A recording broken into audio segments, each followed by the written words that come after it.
Hello, this is Carpybushcraft, and today we're going to talk about a simple and really debatable and actually a pretty hot topic, and it has been for a while: government conspiracy theories for the United States. Okay, now everybody's like, oh my gosh, some strange dude just texted me. The government is looking at my cell phone. Well, buddy, uh, I highly doubt that unless they have probable cause. Now, cell phone usage started back in 9/11. After the 9/11 incident in 2001, the Bush administration decided they are going to put a tap on people's cell phones so that they can see what the heck is going on, terrorist wise. So, but they weren't really looking for they really weren't reading your text messages. What they were looking for is keywords, and trust me, the keywords weren't, hey dude, do you have my bubblegum kush? I want it like right now. Meet me so and so place. No, that was not the words they were looking for. They were looking for words like bomb, uranium, nuclear. They were looking for those words. But anyways, so this Bush administration made a program, and it was through NSA, which stands for National Security Agency, that they were actually able to do so. So the National Security Agency worked with FISA, which, well, that's what I call it, but it's really FISA. What does that stand for at the top of my head? I really don't know. I used to, but I just can't think of it right now. But anyways, so those two were working together. FISA set up guidelines, and NSA were supposed to follow those guidelines. Well, sadly enough, when things started getting hot and spicy with Al Qaeda, the Bush administration decided to just go right through, and they just said, screw it, NSA, I want to do it myself. So the Bush administration didn't follow guidelines, and they didn't get permission, and it was just. So after that, somebody found out because the Bush administration was working through AT&T. So second coffee break. So finally, in 2007, they were caught. Somebody let the leak out. Snitches get stitches. Well, when somebody snitched on the Bush administration, FISA really laid down the smackdown.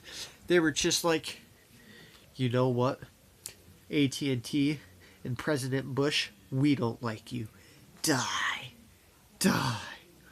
So anyways, that's not really what happened, but there was a huge lawsuit to both companies through NSA and AT&T, and it was kind of weird, NSA, because they really didn't really know that much about it, but who knows? We'll never know. Kind of like Watergate. What was on the missing clip? What did we miss on that missing 15 minutes of footage? We will never know. It's kind of like the same thing going on here.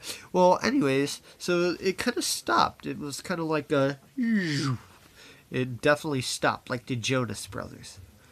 Well, then finally, and shortly after that, they started up again, but FISA really put a lot more stricter guidelines down, just laying down the hammer, just like that one teacher in high school that you could sneeze in her class and you would get a detention. That's how strict they are. So, yeah.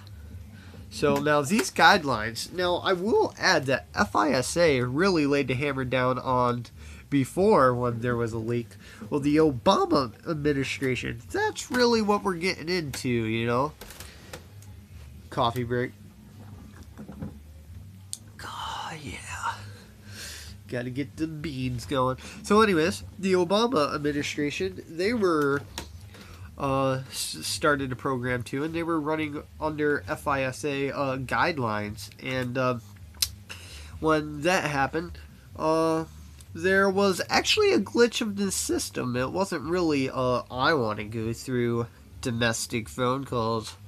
I want to see who's cheating on who. That's really was not what was going on. It was actually an overcollection of data because of a glitch in the system. And because of that, the FISA got really suspicious, and, well, long story short, they kind of gave them a traffic warning. Don't let that happen again. So they fixed the system. But you know how people like to reword things, kind of like what's going on with Russia and America right now. You know, because America canceled exports and yada yada yada, and Kalashnikov is one of them, and the whole thing that they were thinking about was the U.S. government is after your AK-47s, which was just not the case at all. So that was kind of like what was going on there.